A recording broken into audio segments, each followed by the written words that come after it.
공지된 대로 크게 세 가지 틀에서 설명을 드리겠습니다. 첫 번째, 재건축. 우리가 재건축을 안다라고 생각하면 아는 건데, 과연 진짜로 제대로 알고 있느냐. 그리고, 왜냐하면, 제가 카톡방에서 들었던 얘기 중에 하나가 이거예요. 13평을 가지신 분께서 17평으로 가는데, 환급금이 8천만 원이다.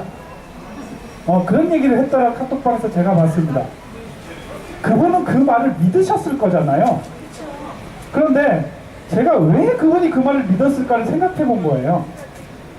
그러다 보니까 나오게 된 단어가 재건축이란 무엇이냐. 재건축 뭔지 아시죠? 30년 지난 걸 해볼 수 있는 겁니다. 시공자 선정 절차 쭉 진행해서 이제 계약 체결할 단계에 와 있습니다. 이 단어입니다. 지금 말씀드린 게 과거에 여러분들 주변에 계신 분들이 재건축 하셨던 분들이 꽤 되시죠? 그죠? 그분들은 한 10년 전까지, 한 15년 전까지만 해도 이 위에 있는 확정 지분이라는 단어의 재건축이었습니다. 이게 무슨 얘기인지 나중에 더 자세히 설명드릴 거고요. 그 다음에 지금 우리가 하는 아파트의 재건축 방식, 시공사와의 계약 방식은 보급제라고 하는 계약 방식입니다. 이게 달라요. 그러니까 주변에 우리 재건축에서 새집 받았어. 야, 무상 지분율이 얼마 된대. 이런 말 들으면서 지었던 아파트 건축하고요. 지금 하고 있는 건축이 조금 다릅니다. 그렇죠?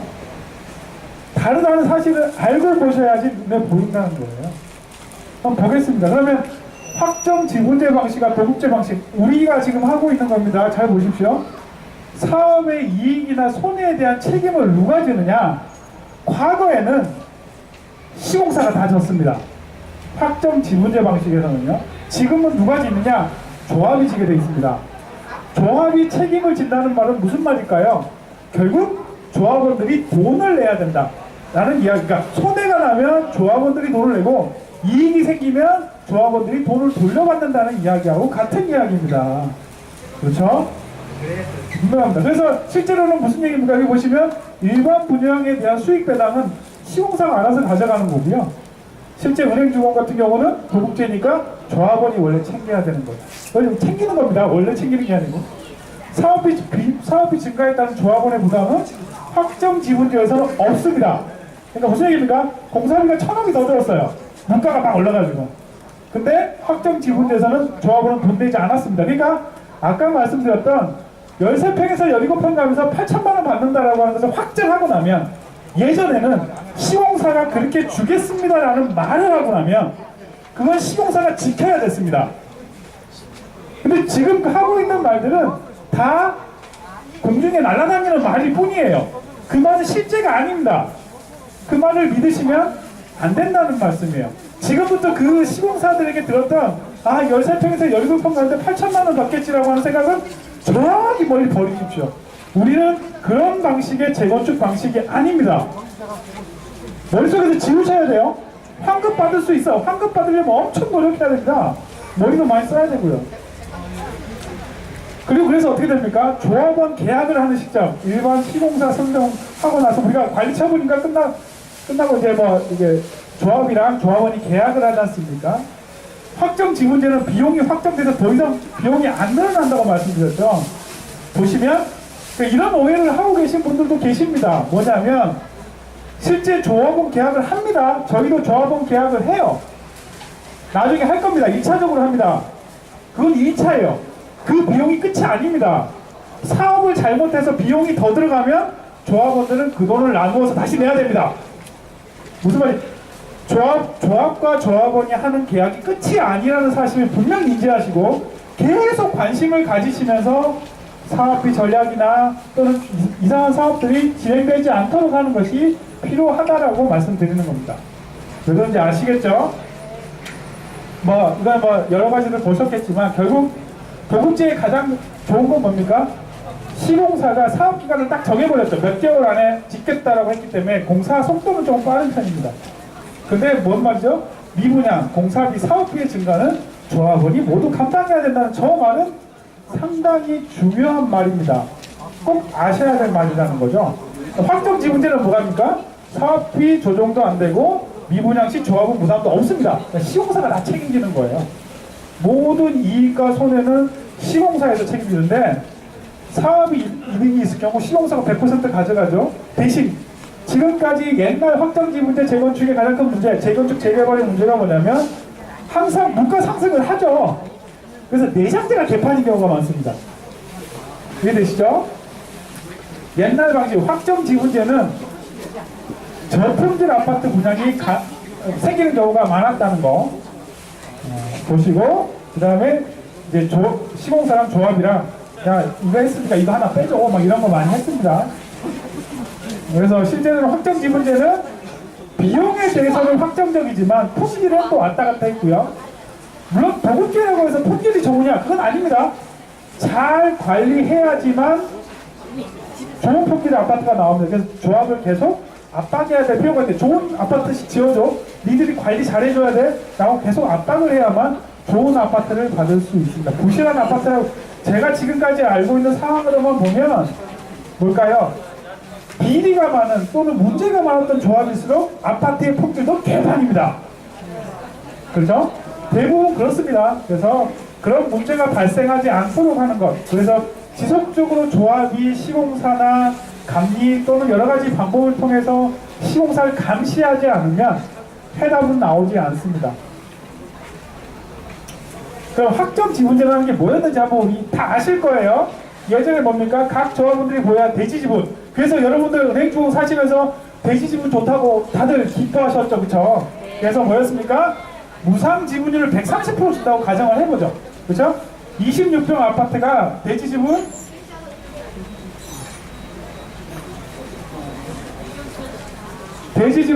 예, 감사합니다. 네, 제 이름이 나오면 들리네요. 네. 대지지분 19.5평에서 무상지분율 130% 받으면 어떻게 되나요? 그쵸? 25.4평은 무상으로 받는 겁니다. 그죠? 그러고 나서 내가 입주할게 28평짜리를 들어가고 싶어요 라고 하면 어떻게 되나요? 구입해야 될 면적이 2.59평이 되는 거죠. 그래서 평당 분양가를 이렇게 생각해보죠. 쉽게 말해 2,860을 51% 계산해서 1,458로 하면 3,774만 원을 내면 이제 입주가 가능한 겁니다. 그죠? 추가 비용이 없습니다. 확정지분제 뭐죠? 해당 조합원은 3,774만 원만 내면 해당 평의 입주가 무조건 가능합니다.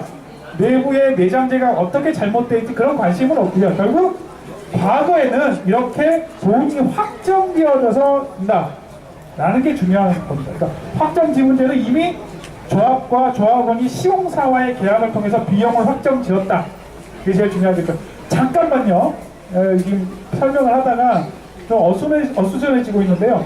조금 뒤에 계신 분들 조금 앞으로 오셔야, 여기 자리 있어요. 네, 뒤에 자리도 있고 좀 앞으로 와서 앉아주시면 감사하겠습니다. 네, 네.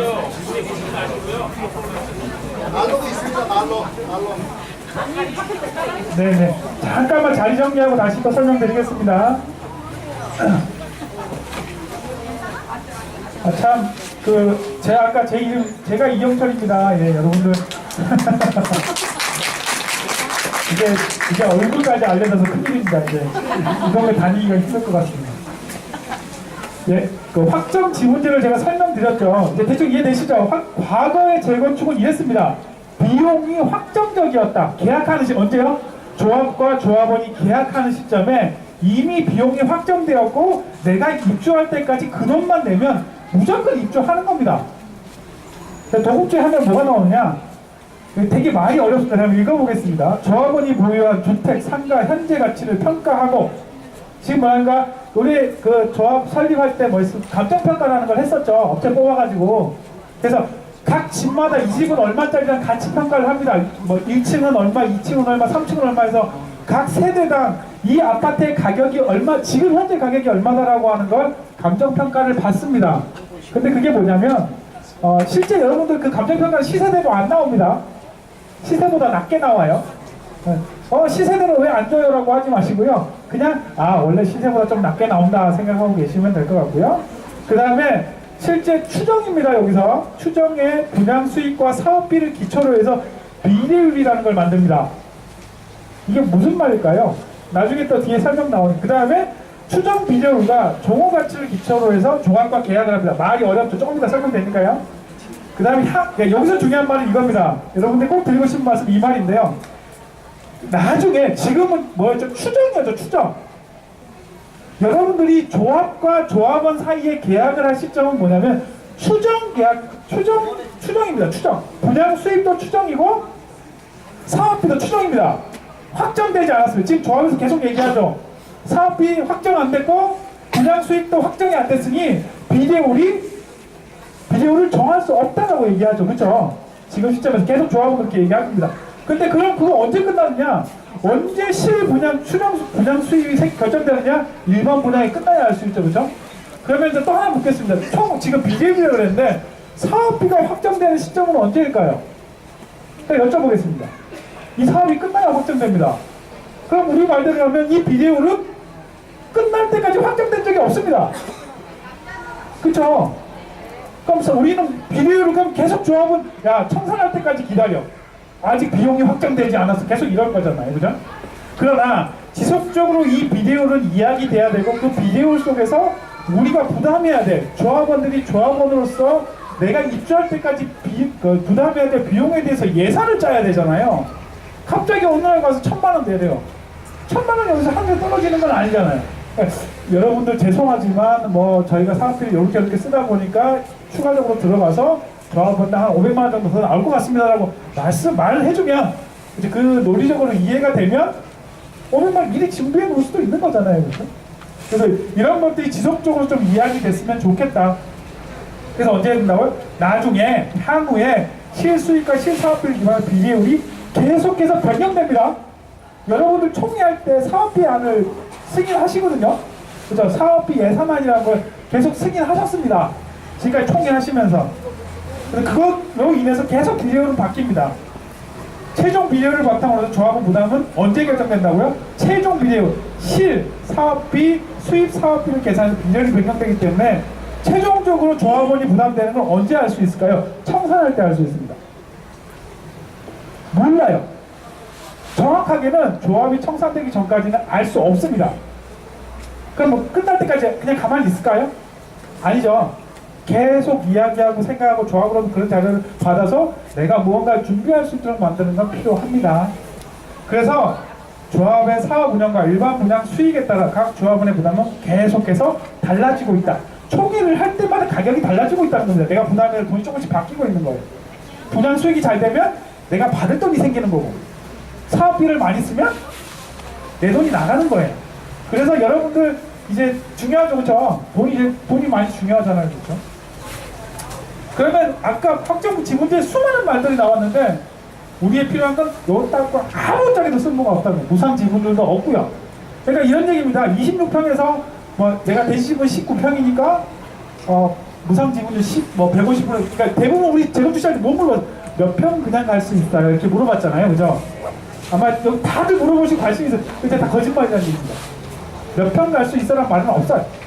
존재할 수 없습니다. 이 상황에서는 보급제 방식의 재건축을 하는 이상 몇 평에서 몇 평 갈 때 무상으로 갈 수 있어요? 거짓말입니다. 거짓말이라는 표현 그렇죠? 그런 건 있을 수가 없죠. 왜? 아까 말씀드렸잖아요. 비례율이 계속 바뀌어요. 그래서 오늘 추정 비례율이라는 걸 또 설명드리겠지만 보시면 아실 겁니다. 그래서 제일 중요한 단어는 뭡니까? 소유 면적, 본인이 갖고 있는 면적하고 입주 면적. 그래서 소유 면적은 종전 가치란 말을 쓰고요. 나중에 입주할 건 종후 가치라고 씁니다. 나중에 또 나올 겁니다.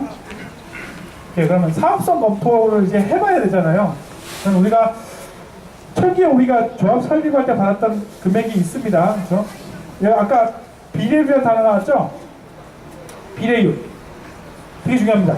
비례율을 계산하는 방법은 총 분양 수익 빼기 수익. 이제 우리가 생기는 수익 빼기 총 지출입니다. 그럼 남은 돈이 있을 거잖아요. 그죠? 근데 그 분모가 뭐냐면 조합원의 종전자산평가 총액. 이 말이 어렵죠. 종전자산평가. 아까 종전자산이 뭐라고 그랬죠? 우리 아파트 가격, 감평에서 감정평가를 받아서 생긴 그 금액.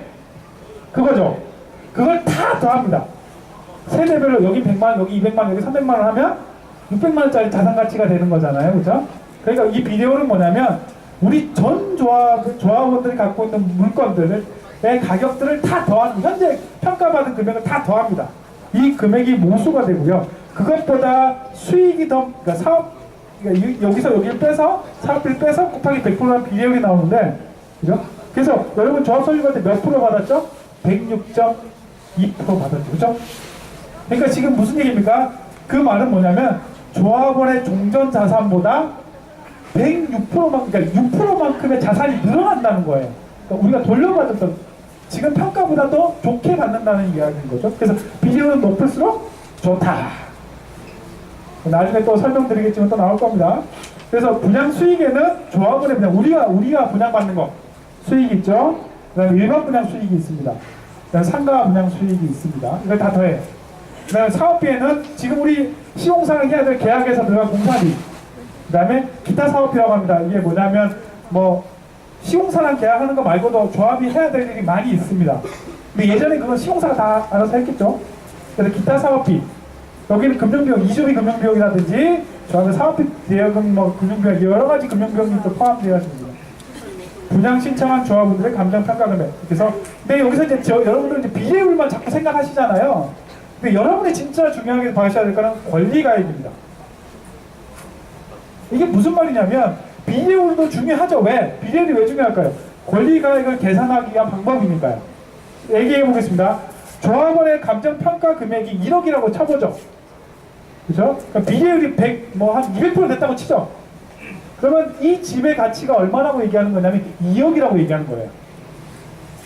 그러니까 비례율이 70%예요. 그러면 이 집이 지금 가치는 1억인데 나중에 재건축 끝나고 나서 청산할 때는 7천만 원짜리 집이 되어 있는 거예요. 이해되시죠? 그래서 이 비례율은 계산하는 수식도 중요하지만 금액적으로 보실 때 중요한 건 권리가액입니다. 이해되시죠? 그래서 집때 우리가 조합원 그 설립 동의서 제출할 때 금액입니다. 비용입니다. 그죠? 그래서 총 수입이 1조 6천 1조 6천입니다. 맞아요. 그럼 저도 요즘에 하도 단위를 큰 걸 보니까요 돈에 감이 없어요.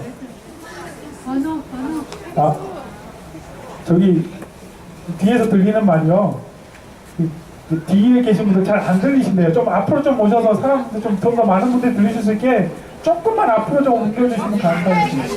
저기 앞으로 앉아주세요. 그래서 좀 들어오시게. 자, 제가 목소리가 크게 하더라도 한계가 있잖아요. 그죠? 조금만 앞으로 시부터 해주십시오.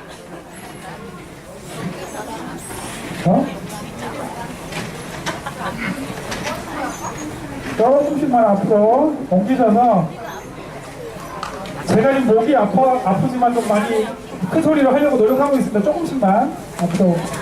너무 앞으로 가시면 여기 안 보일 것 같아서 적당한 선에서 앞으로 조금씩만 시프트 해주십시오. 네, 감사합니다.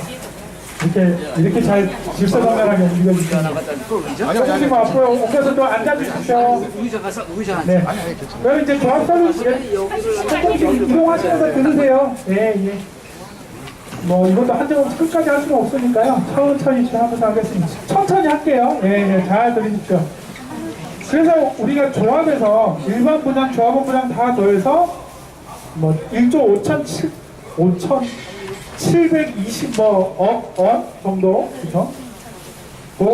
뭐 상가 분양을 해서 290억 정도, 그렇죠? 나오고 그걸 총 했더니 1조 6천억입니다. 그러면 앞에 모수익 1번 총 분양 수익이 얼마라고요? 1조 6천억입니다. 그렇죠? 그 다음에 사업비 내 예산안이 나왔습니다. 그렇죠? 그래서 얼마를 지출하겠다고 막 숫자 써놨잖아요. 다 더했잖아요. 그렇죠? 그래서 얼마나 8,300억이라는 돈이 나왔습니다. 그렇죠?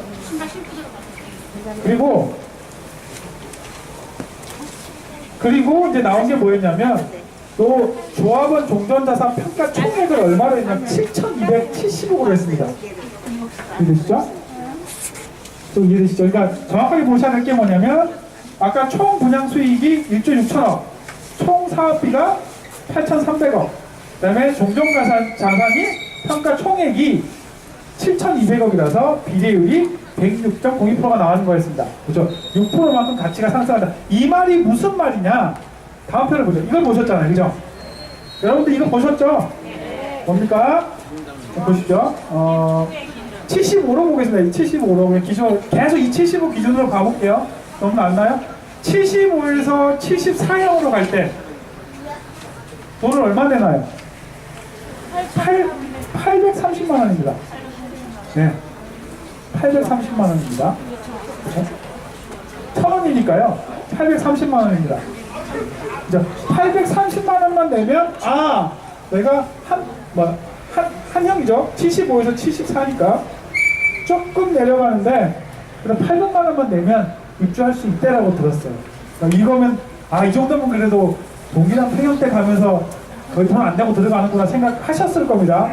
근데 이 기준은 뭐라고요? 비례율이 106.02%일 때 가능한 이야기라는 거죠.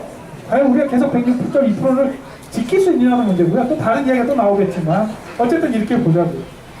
근데 조금 제가 여기서 다음 페이지에 보여드릴 게 뭐냐면 조금 이건 조합을 뭐라고 하는 건 아닙니다. 분명히 사실관계 상에서 설명을 드리는 거예요. 창립총회 후에 우리가 시공사를 선정하기 위해서 입찰 지침서를 냈습니다. 근데 그러니까 창립총회 때 우리가 동의서를 받기 위해서 냈던 내용과 입찰 지침서를 낼 때 바뀐 내용들이 있습니다. 뭐가 바뀌었느냐? 연면적이 늘었어요. 그러니까 공사 면적이 늘었다는 이야기입니다. 공사 면적이 는다는 얘기는 무슨 얘기일까요? 공사비가 더 늘어난다는 얘기죠. 여러분들 시공사 뽑을 때 평당 공사비로 내셨죠? 들으셨죠? 445만 얼마, 그렇죠? 그러면 이 연면적이 늘면 어떻게 될까요? 공사비가 늘어나는 겁니다. 늘어날 수밖에 없죠? 그런데 이상한 일입니다. 사람이 살 공간은 줄어들고요. 지상층 연면적은 줄었어요. 이해되시죠? 그러니까 우리가 아파트 꼭대기에 올라가는 그 지상층의 면적은 줄었습니다. 작지만 지하층의 면적이 어마무시하게 늘었습니다. 그렇죠? 이건 이유가 무엇인지 전 잘 모릅니다. 그렇죠? 이유는 모르겠지만 어쨌든 이렇게 정보가 바뀌었습니다. 그런데 주차 대수는 줄고요. 이상하죠? 지하 연면적이 늘었어요. 창고를 만들려고 창고를 다 만들었나 봅니다. 그러니까 지하에다가 면적을 위해서 창고를 만들고 주차 공간을 줄였어요. 재밌죠? 그리고 지상 면적이 줄면서 세대 수도 73세대가 줄었습니다. 그러니까 이게 창립총회 때 여러분들과 이야기했던 것과 실제 입찰 지침서 나간 내용이 바뀐 겁니다. 이유는 저도 잘 알지 못합니다. 설명을 들어본 적은 없습니다. 이걸 물어보러 가신 분이 계시고 이 내용을 제대로 알고 계신 분이 계신지는 잘 모르겠어요. 어쨌든 이런 상황은 벌어졌습니다. 그죠? 그럼 이거 기준으로 한번 우리가 사업성 검토를 해보자라고 하는 겁니다. 비례율이 어떻게 되고 권리가액이 어떻게 되는지 한번 보자고요. 그렇게 해서 계산했더니 아까 세대수 줄었죠. 그죠? 그래서 수익이 줍니다. 그죠? 당연히 그럴 수밖에 없지 않겠습니까? 지상 연면적이 줄었으니까 수익은 줄고요. 아까 지하 연면적이 늘었죠. 면적이 늘었죠. 그래서 공사비는 늘어납니다. 그렇죠? 그래서 보시면 총 분양 수익은 아까 1조 6천억 넘었는데 이제 1조 5,990 이렇게 나옵니다. 지출은 늘었죠. 아까 8,300억에서 9,100억 정도 됐고요. 아까 종전 평가액은 그대로입니다. 안 바뀌었어요. 비례율이 93.99%가 됐습니다. 참고로 이 숫자가 정말 정확하게 나온 거냐? 아닙니다. 저희도 나름대로의 추정을 해서 만든 숫자들이에요. 쉽게 말해 이런 거 조합원들이 작은 평수만 다 산대. 큰 평수가 많이 나왔어요. 그러면 일반 분양 세대수의 연면적이 좀 늘어나서 그냥 일반 분양이 좀 더 잘 되겠죠. 그죠? 수익이 더 생기죠. 그런 거 다 떠나서 그냥 나름대로 추정해서 잡은 거고요. 조합에서 내는 것도 비슷합니다. 조합원들이 어느 평형을 선택할지 모르는 거잖아요. 그죠? 그래서 저희 나름대로 그냥 기준을 가지고 만든 거다 생각하시면 될 거예요. 그래서 93.99%가 되면 얼마 되느냐? 보자고요. 그러니까 75형에서 74형 갈 때 이제 얼마 내야 되죠? 그죠? 아까 얼마였죠? 800만 원이었습니다. 왜 그럴까요? 요 가격은 그대로 있습니다. 그죠? 이 가격은 그대로 있어요. 근데 잘 보시면 4억 1,000이었습니다. 27호형이. 근데 권리가액이 3억 8,500이 돼버린 겁니다. 이 집을 이 비율대로 다 짓고 나면 4억 1,000짜리 집이 3억 8천짜리 집이 돼버리는 거예요.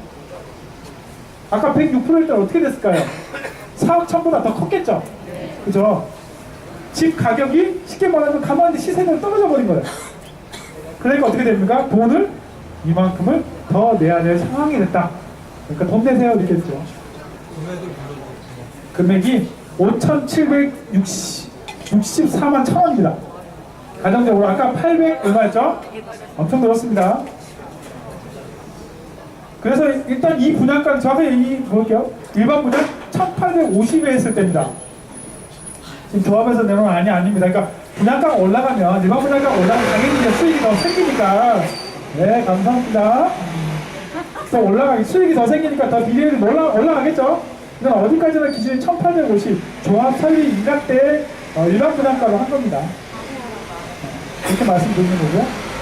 그리고 컨소가 제안한 사업비로 계산을 해보자. 컨소가 제안한 대로 비용을 계산해서 비례율을 한번 계산해보자 했더니 조합 설립 동기 때보다 수익은 늘었습니다. 그죠? 수익이 늘었어요. 뭐 이거는 어떻게 된 거냐면 뭐 특화세대 이런 걸 좀 더 계산에 넣어서 가중치를 더 주고, 왜냐면 테라하우스 이런 건 좀 더 비싸지잖아요. 그죠? 그래서 그런 걸 감안해서 했더니 수익은 더 늘었습니다. 그런데 사업비가 얼마나 늘었을까? 어마무시하게 늘었죠. 이거는 참고로 컨소 제안서에 들어가 있는 지하 연면적이 어마무시하게 조합원보다 많습니다. 조합원도 아까 늘었었죠. 그보다 더 늘습니다. 공사비가 더 늘어나겠죠. 그렇죠? 그래서 이 정도의 사업비가 됐습니다. 그래서 일반 분양 평가로 해서 1,850으로 계산을 했더니 그렇죠? 1조 6천억이 됐고요. 수익은 더 아까 늘었으니까요. 1조 6,100 얼마 정도의 일반 수익이 생겼고요. 총 수익이 생겼고요. 지출이 1조 원을 썼습니다. 그랬더니 비례율이 80.92%가 나옵니다. 분명히 말씀드린 이건 확정된 금액이 아닙니다. 추정된 거예요. 나중에 또 누가 저보고 또 고소하시죠.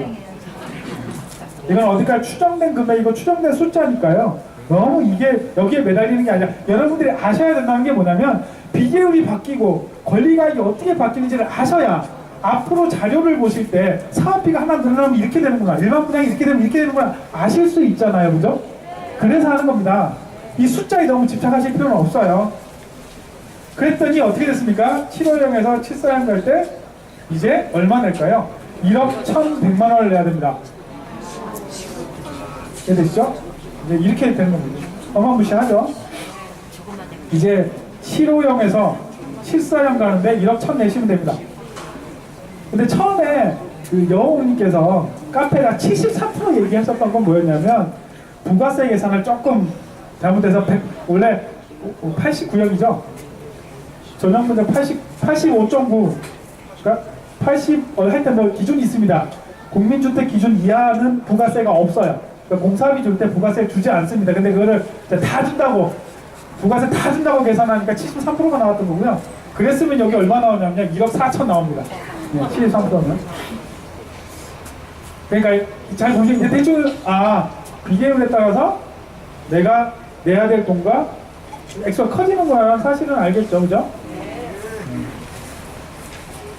그러면 우리가 이제 컨소 제안서에 일반 분양가는 2천만 원 정도를 해보자, 그죠?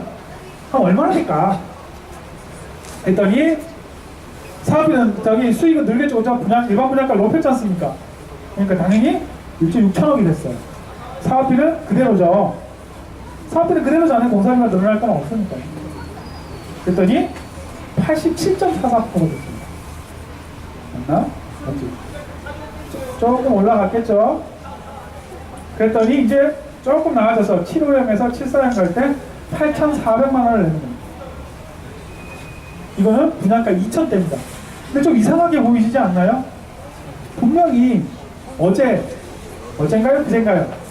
조합에서 일반 분양가 2,060에 하면 100%라 그랬거든요. 기억이 나시나요? 보신 분 계신가요? 근데 너무 틀리잖아요. 2천만 원하고 60만 원밖에 차이 안 나는데 비례를 왜 이렇게 차이 날까요? 자, 가보겠습니다. 조합에서 말한 기준입니다. 지금 보시면 컨소에서 제안한 걸 기준으로 컨소 공사비 전가주 수익이 왜 이렇게 늘었을까요? 1조 7천억이 됐습니다. 아까 제가 계산한 거 잠깐 보여드릴게요. 우리가 2천만 원 할 때 1조 6,500억이었죠, 그죠? 1조 6,600억입니다. 근데 실제 1조 7,500억이 됐어요. 뭐가 많이 늘었을까요? 잘 보시면 일반 분양가도 올라갔고요. 조합원 분양도 많이 올라갔습니다. 사업비는 그대로고요. 그래서 이렇게 계산하면 100.4%가 나옵니다. 그런데 한번 보자고요. 75형에서 74형 갈 때 내는 돈이 7,300만 원입니다. 비례율이 100%인데요. 왜일까요? 조합원 분양가가 쫙 올라갔습니다. 조합원 분양가를 왜 올려요? 왜냐하면 어떻게 계산이 된 거냐면 2060에 일반 분양을 하고요. 조합원 분양가를 20% DC에서 하겠다고 했어요. 그죠? 그러니까 조금 우리가 분양받아야 될 평형에 대한 계산을 해보니 이렇게 계산이 나오는 거예요. 올렸다기 저희는 계속 과거의 감정평가 기준으로 계속 비례율로 계산했던 거고요. 그런데 조합이 계산한 100%라고 하는 비례율의 숫자는 보시면 물론 일반 분양보다 늘어나겠죠. 일반 분양가도 올라갔을 건데 조합원 분양가도 꽤 많은 액수가 올라가면서 비례율을 떠받쳤습니다. 네. 근데 잘 보시면 결국 비례율은 100%인데 내는 돈은 큰 차이가 나지 않는다. 그렇죠? 그렇죠. 비례율도 이런 식으로 장난칠 수 있다. 그러니까 우리가 봐야 될 금액은 뭐다? 권리가액과 분양가를 계속 보셔야 된다는 거죠. 권리가액은 비례율 가지고 계산이 되지만 권리가액은 아직 할 수 없죠. 그죠? 아직까지 뭐가 나온 건 아닙니다. 그죠? 그래서 제가 드리고 싶은 말씀은 막 저희가 이제 뭐 여행이나 이렇게 저희가 활동하시는 분들 중에 이제 계속 비례율을 얘기했죠. 컨소시엄으로 공사하면 비례율이 80%네, 90%네 막 얘기 나오니까 이 추정입니다. 계산해서 나온 값이 아닐까. 100%를 좀 약간 어거지로 맞추신 게 아닐까라는 나름의 추정을 해봅니다. 사실일지 아닐지는 알 수 없고요. 네, 이렇게 됐고요. 그래서 실제로 보면 창립 총회 기준, 입찰 지수서 기준, 컨소 기준 이걸로 평형대로 해서 74형으로 이동할 때 비용이 이렇게 됩니다. 되시죠? 읽어주세요. 읽어볼까요? 네. 그 입찰 지침서상에서 좀 이게 빠졌네요. 그 실제로는 뭐냐면 이건 잘못 붙인 것 같고요. 75형에서 74형 갈 때 입찰 지침서 기준으로 봤을 때 5,700만 원, 컨소 제한 기준으로 1억 1천, 어제 그제 나왔던 조합원 기준으로는 7,300만 원을 내도록 되어 있습니다. 75에서 74 갈 때. 이해되시죠? 그리고 이걸 좀 풀어보면 이렇게 풀립니다. 29형에서 뭐죠? 84T형으로 간다면 기존에 당초는 3억이었는데 지금 8천 내야 되는 거고요. 이해되시죠? 뒤로 넘기 조금 큰 평수로 가볼까요? 75형에서 100T형으로 가면 실제 종전에는 1억 2천이었는데 지금 2억 4천입니다. 계산상으로 그렇습니다. 그냥 숫자 너무 예민하게 지금 반응하실 필요는 없고요. 아직 시공사랑 계약도 안 했고요. 아직 일반 분양가도 정해지지 않았습니다. 그러니까 너무 예민하게 좋게 많이 나 이렇게 우리가 이걸 안 내게 하려면 우리가 노력하지 않으면 아무것도 되지 않습니다. 그래서 여러분들이 같이 노력해 주시길 바라는 마음이고요. 제가 알면 얼마나 알겠습니다. 이 숫자 다 틀렸을 수도 있어요. 그렇죠? 그러나 중요한 건 기본적인 원리를 알아야 된다는 겁니다. 사업비는 절약해야 되고 수익은 높여야 된다. 그죠? 이게 원칙적인 겁니다. 그래서 실제 조합원 단가 보시면 조합원 아까 말씀드렸던 게 조합원 1월 17일 안으로 보면 조합원 분양가가 오른 거예요. 많이 올랐죠? 이것도 올랐고요. 저희는 제가 계산할 때는 조합원 분양가 그대로 두고 한 거고요. 여기는 조합원 분양가도 같이 올렸습니다. 그래서 분양 금액이 총 금액 수익이 많이 차이 나죠? 그렇죠? 1,500억 정도가 차이 납니다. 그 다음에 사업비도 늘어났죠. 1,900억 정도 늘어났습니다. 그러니까 비례율이 당연히 6% 정도 떨어진 거죠. 1,900억입니다. 지금 현재 컨소에서 제안한 대로 가면 이렇게 된다는 이야기입니다. 물론 이제 제가 들은 바로도 뭐 카페 글도 올라와 있지만 지하 주차장 면적은 줄이겠다라고 해서 공사비가 좀 많이 줄어들 수도 있습니다. 그거는 이제 잘 되었을 때 가능한 이야기라고 보여지고요. 그러니까 잘 되길 저도 바라고요. 그죠? 우리 모두들 다 잘 되길 바라실 거잖아요. 그죠? 네. 그래서 과다라고 했지만 그 다음에 그래서 비례율도 이렇게 됐다라는 거, 이렇게 줄어들었다. 여러분 이거 보신 분들 많으시죠? 이게 누가 만든 건가요? 이게 자이아이파크에서 만들었던 예산 분담금 표였습니다. 어마무시합니다. 환급이 어마무시합니다. 그렇죠? 75형에서 가면 9천만 원 그냥 받는 거죠. 그렇죠? 돌려받는 겁니다. 근데 이게 어떻게 계산됐는지 아셔야 됩니다. 그래서 일부러 이걸 갖고 온 거예요. 이 숫자 보자고 그런 게 아니고요. 일반 분양가 대비 조합원 분양가를 53%로 계산한 겁니다. 그래서 위에 보시면 일반 분양가 2,860이고요. 조합원 분양가 1,500입니다. 그러니까 어마무시한 조합원 분양가를 환급을 해주겠다는 이야기가 되고요. 그럼 여기 나와 있는 비례율은 얼마냐? 129.5%입니다. 어마무시하시죠?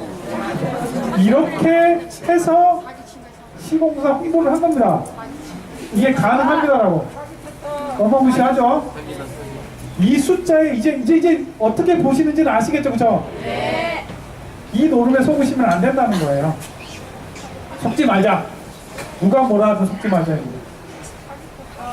여기부터 나올 내용은 뭐냐면 좀 주변에서 나오는 이야기들이 있어서 그냥 설명드리거든요. 이건 이제 사업성 분석은 끝났고요. 대충 이제 사업성을 어떻게 판단하시는 아시겠죠? 그죠? 이런 얘기를 들은 적이 있어요.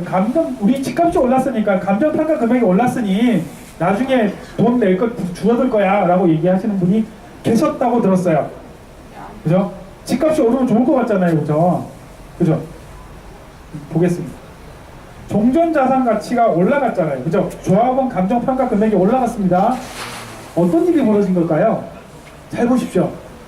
종전자산 평가 총액이 올라가는 거죠. 그죠? 비례율은 어떻게 되죠? 떨어집니다. 그죠? 그죠? 분모의 모수가 나누기 할 때 분모가 높아졌으니까 위에 건 그대로 있다고 가정하면 어떻게 되죠? 비례율이 떨어져서 떨어지는 거죠. 그죠? 그럼 종전자산 가치가 떨어지면 비례율은 올라가니까. 그죠? 그럼 이게 무슨 말입니까? 권리가액, 조합평가 금액 곱하기 비례율 했던 권리가액은 변하지 않는다. 그죠? 그래서 우리가 해야 될 게 뭐다? 감정평가 보지 말고 분양수입이랑 사업비를 봐야 된다. 그죠? 권리가액이 변하지 물론 조금씩의 차이가 있습니다. 그러나 우리가 보기에 막 엄청나게 줄어들고 이러지 않는다는 거예요. 종전가치가 막 올랐다고 해서 막 내가 낼 돈이 갑자기 줄어들고 이러지 않는다는 거예요. 그것과 비례해서 떨어지는 것들이 존재하고 결국은 이 말하는 권리가액이라고 하는 이 말이 우리에게 중요한 말이고, 그렇다면 그 계산되는 종전평가가 올라갔다고 해서 비례율이 떨어지면 이 금액은 올라갔겠지만 비례율이 떨어졌기 때문에 권리가액은 우리가 시세가 오른 만큼 그만큼의 부담이 줄어들지 않는다는 거예요. 아시겠죠? 네. 그다음에 여기에 맹점이 하나, 제가 지금 계속 비례율 얘기하고 분담금 얘기했잖아요. 그죠? 제가 질문 한번 보십시오. 조합원 분양가는 과연 지금 정해진 조합원 분양가가 중요하냐는 거예요. 제가 원래한테 결론을 냈어요. 조합원 분양가 중요하지 않습니다. 왜? 결론은 뒤에 나오겠죠. 볼까요? 그러니까 왜 중요하게 느끼게 되었는가? 아까 13평 11평 같은 분이 8천만 원 환급받을 때 그 시기에는 조합원 분양가 중요했습니다. 왜? 확정되고 나면 안 받겠으니까요. 그죠? 그쵸? 조합원 분양가가 제일 중요합니다. 왜? 내가 3평을 사야 되는데 평당 얼마인가가 제일 중요하죠. 왜? 그걸 결정하고 그 돈을 내고 나면 추가적으로 돈을 내지 않았으니까요. 그죠? 조합원 분양가 이상을 받지 않으면 목적적으로 조합원 분양가 당연히 중요하겠죠. 도급제 방식, 우리는 뭐 계약 방식이 뭐라고요? 도급제라고 했잖아요. 그러면 조합원 분양가는 뭔가 조합원이 입주할 때 지불해야 되는 계약 이외에 어떤 의미도 없습니다. 그냥 2차적인 계약 관계일 뿐이에요. 일반 분양이 잘 돼서 돈을 돌려받을 수도 있고요. 입주할 때 또는 청산할 때 어떻게 보면 일반 분양이 잘못되면 돈을 더 내야 될 수도 있고요. 사업비를 잘못 써서 막 이상한 사업비가 막 늘어나면 어떻게 될까요? 돈을 더 내야 되는 거죠.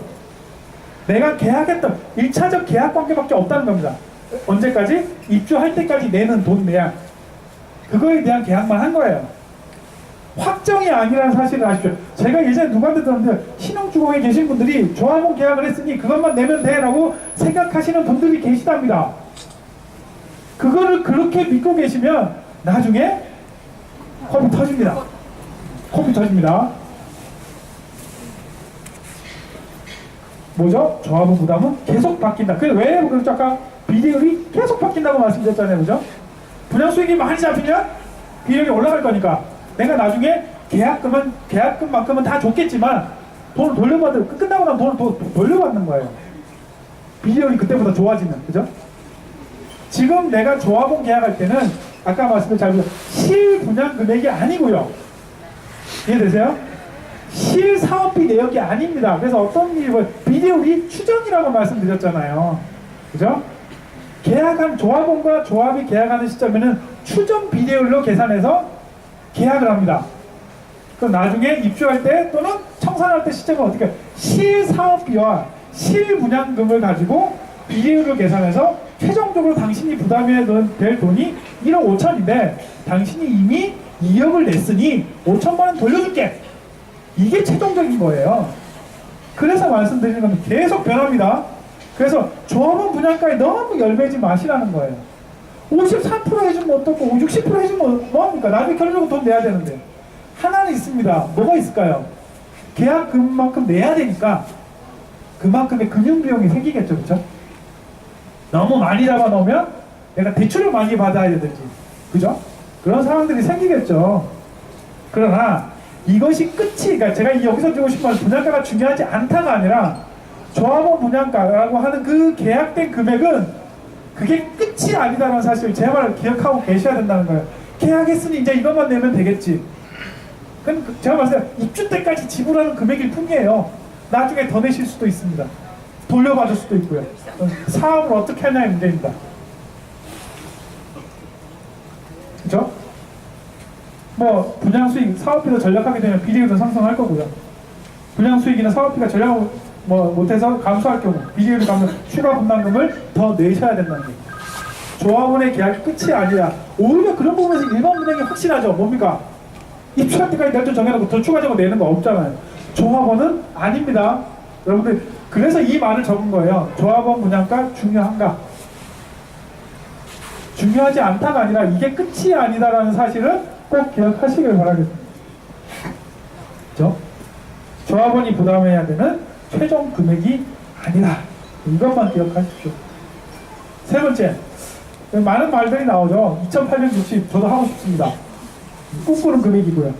제발 그렇게 했으면 좋겠습니다. 조합에서 그랬죠. 조합원 분양가 그렇게 하면 150% 나온다고 합니다.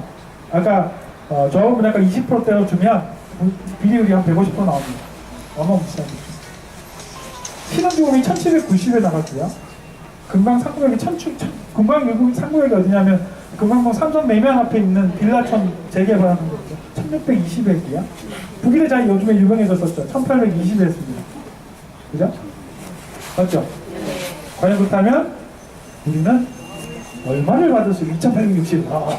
행복한 숫자들이죠. 저는 이것만 확장된다면 지금 당장 시공사랑 도장 찍어주고 싶습니다. 공사비 더 가져가셔도 되고요. 지금보다 훨씬 더 많이 가져가셔도 됩니다. 근데 중요한 건 뭐냐면 여기서 나옵니다. 2,860은 절대 우리가 허그라고 하는 보증이 뭐냐면 일반 분양을 할 때 일반 분양자들을 보호하기 위해서 허그라는 공공기관에게 일반 분양에 대한 보증을 받습니다. 그러니까 만약에 저희 조합이 망했어요. 시공사가 망했던 뭐 어떻게 돼가지고 재건축이 더 이상 진행 못하게 됐습니다. 그러면 일반 분양자들은 자기가 내 돈을 돌려받고 싶을 거 아니에요. 그죠? 그러기 위해서 허그라는 곳에서 보증을 서줍니다. 야, 이 사업장에 문제가 생겨도 우리 기관에서 너희들 돈 돌려줄 거야. 라고 하는 보증을 해요. 근데 요즘에 이제 허그라는 단어가 재건축 재개발에서 심심찮게 나온다. 왜? 일반 분양가를 제어하기 시작했어요. 허그에 지금 기준으로 나오는 게 뭐냐면 주변 시장에서의 분양가 평균 분양가 곱하기 110% 이해되시죠? 아니면 주변 사업장의 최고가를 기준으로 분양을 보증을 서줍니다. 그럼 이 정도 수준이라면 우리가 할 수 있는 수준은 1850, 지금 기준으로 보면 1850은 정말 다른 사업장 막 보태가지고 좋은 사업장 보태면 1900 조금 넘어가는 지금 수준은 그렇습니다. 그 정도 되지 않을까라는 게 추정이에요. 그럼 알 수는 없어요. 진짜 얼마인지는 알 수는 없고요. 해보는 거죠. 그래서 뭡니까? 과천에서도 1400 얼마 넣었다가 잘려서 1300 얼마에 일반 분양하고요. 그럼 방법이 없느냐? 허그 보증이 없이 일반 분양가를 결정할 수 있는 방법은 딱 하나 있습니다. 컨소시엄에서 제안했던 후분양입니다. 후분양을 한번 지을 수 있어요. 2860 할 수 있습니다. 어떻게 해요? 허그 보증을 안 받거든요. 후분양을 하려면 뭐가 필요하겠어요? 후분양 시 조합원의 부담이 뭐가 늘어날까요? 이자죠. 허그 보증을 안 하려면 최소한 60% 이상을 짓고 난 이후에 후분양을 할 수 있는 것으로 알고 있습니다. 물론 제가 뭐 틀릴 수도 있겠지만 60% 이상 지으면 분양할 수 있어요. 허그 보증 없이 일반 분양을. 그러니까 일반 우리가 말하는 선분양을 하게 되면 허그 보증 없이 일반 분양하면 안 됩니다. 근데 법적으로 60% 정도로 알고 있는데요. 60% 이상 지으면 허그 분양할 수 있다라고 합니다. 허그 분양 없이 일반 분양할 수 있다라고 법적으로 가능하다고 합니다. 후분양 시 조합원이 부담해야 될 거 전체 진행 공사비에 대한 이자입니다. 공사비를 어떻게 쓰냐면 시공사가 돈을 땡겨 쓰고 그 이자는 니들이 부담해. 그래서 시공사는 그때 한창 할 때 뭐 있죠? 수익자 부담이라는 표현을 썼죠. 여러분들 지금 제안서 갖고 계시면 나중에 프라임 분양계 읽어보시면요. 수익자 부담제라고 써 있습니다. 이게 보시죠? 수익자 부담제다. 그래서 그때 계산을 해보니 요즘에 또 저희 카페에서 반보 3주고 얘기 많이 나왔죠. 그 동영상 보시면 뭐가 나오냐면 사업비가 저희보다 조금 작죠. 8,000억 정도 됩니다. 거기가. 제가 8,300억이고요. 거기에 나왔을 때 후분양으로 들어가는 비용이 한영기 조합장이라고 하는 그 스타 조합장. 그래서 그 사람을 별로 신뢰하지는 않지만 어쨌든 그 사람이 하는 얘기로 후분양을 하면 이자 비용을 한 600억 정도가 더 든다고 했어요. 저는 만약에 600억 더 주고 2,860개 분양만 할 수 있다 그러면 저는 후분양도 가능하다고 생각합니다. 그죠? 근데 이제 우리가 냉정하게 생각해 보자고요. 우리 여기 계신 분도 집을 사실 때 그냥 살려고 사는 거 아니잖아요. 아직까지. 그쵸? 투자라는 목적도 있고 집값이 올랐으면 좋겠다는 마인드도 생각을 하실 텐데 여러분들한테 평당 2,860에 24세요 하면 사실까요? 얼마나 잘 지어야지 2,860을 살까요? 서밋은 지금 얘기하실 필요는 없어요. 제가 어제 조합 카페에서 보면 제가 무슨 대우 해바라기라고 얘기하시는데요. 저는 대우를 말한 적이 없고요. 저는 철저하게 공사비가 적은 쪽을 뽑고 싶었습니다. 그리고 대우의 제안이 그렇게 나쁘지 않다고 생각했고요. 그래서 대우를 저는 지지한 거죠. 해바라기가 아니고요. 지금 뭐 누구 말 맞다가 컨소시엄하고 계약 해지한다고 해서 대우가 되는 게 아니에요. 또 입장 띄워야 돼요. 대우가 들어올지 안 들어올지도 모릅니다. 그죠? 그리고 대우가 작년에 제안했던 그 금액을 들고 올 거냐? 아닐 수도 있어요. 또 바뀔 거예요. 그죠? 그건 아무도 모릅니다. 뭐 대우 해바라기 한다고 뭐가 달라지나요? 저는 대우 해바라기는 아니에요. 저는 조합원의 피해가 없었으면 좋겠다고 생각했고 컨소시엄의 공사비가 너무 소문이 없다고 생각했기 때문에 아까 보셨잖아요. 80%입니다. 1억 1,000을 내야 되는 75에서 74로 가는데 1억 1,000을 내야 되는 사업 구조였어요. 저도 실제로는 시공사 선정할 때 이런 자료가 좀 빨리 나와서 공유를 같이 했으면 좀 도움이 많이 돼요. 왜 지금 와서 제가 이러고 있는지 좀 답답하긴 합니다.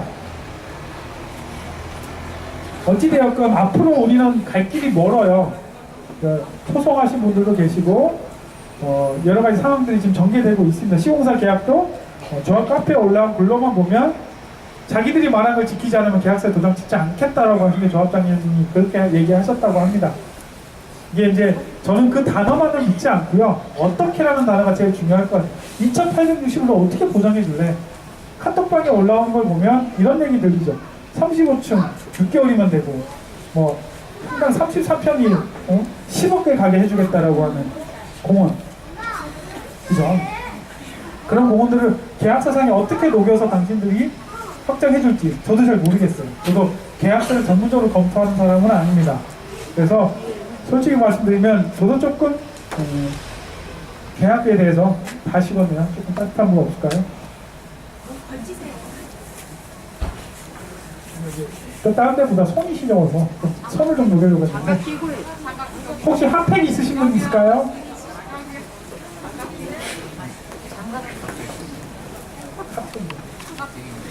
네, 이제 뭐 거의 다 끝났습니다. 네, 이제 제가 드리고 싶은 말씀은 이제 이 설명회가 오늘이 끝이 아니고요.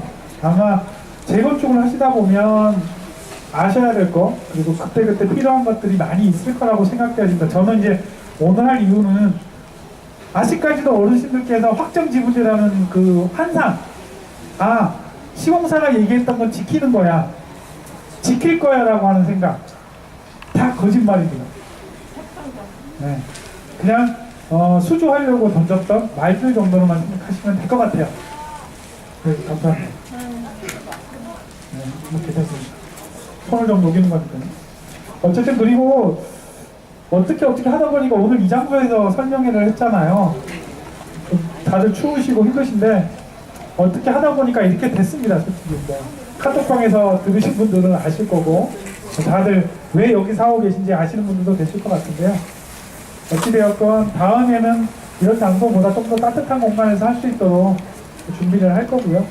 어찌됐건 계속해서 이 설명회는 뭐 2주에 한 번이든 3주에 한 번이든 네, 자주 좀 하세요. 예, 알겠습니다. 필요한 거는 제가 뭐 오늘 오신 분들이 다가 아닐 것이고 다음 설명회 때도 요 관련된 부분들도 보충되는 게 있으면 또 설명드릴 거고요. 요 내용 말고도 아시고 사업을 진행해 나갈 때 총회 자료를 볼 때 이게 이런 의미였구나라는 걸 아실 만한 자료들을 공개하면서 설명드리도록 하겠습니다. 그게 저의 이익이기도 하고요. 그죠? 여러분들 저 혼자 한다고 문제가 해결되지 않아요. 저 혼자 많이 알고 있다고 해결되는 게 아니고요. 쉽게 말씀드리면 우리 조합이 2,100명이라고 치면 세대 조합원 수가 최소한 1,051명이 저하고 같은 생각을 가져야 같은 일을 할 수 있어요. 그죠? 그래서 여러분들께서 주변에 계신 분들, 알고 계신 분들에게 제가 누구를 지지해라 뭐 조합이 어떻게 이 얘기를 하는 게 아니에요. 아시고 나서 판단하시라고요. 내 재산이에요. 저도 제가 가진 모든 자산 중에 가장 비싼 자산입니다. 그죠? 이 돈을 누군가에게 다 맡겨놓고 싶긴 한데요. 저도 그냥 결정하면 좋죠. 편하잖아요. 제가 조합 임원들을 못 믿는다가 아니고요. 저는 업자를 못 믿습니다. 저는 카톡에서도 말씀드렸고 했지만 저는 시공사를 믿는 게 아니에요.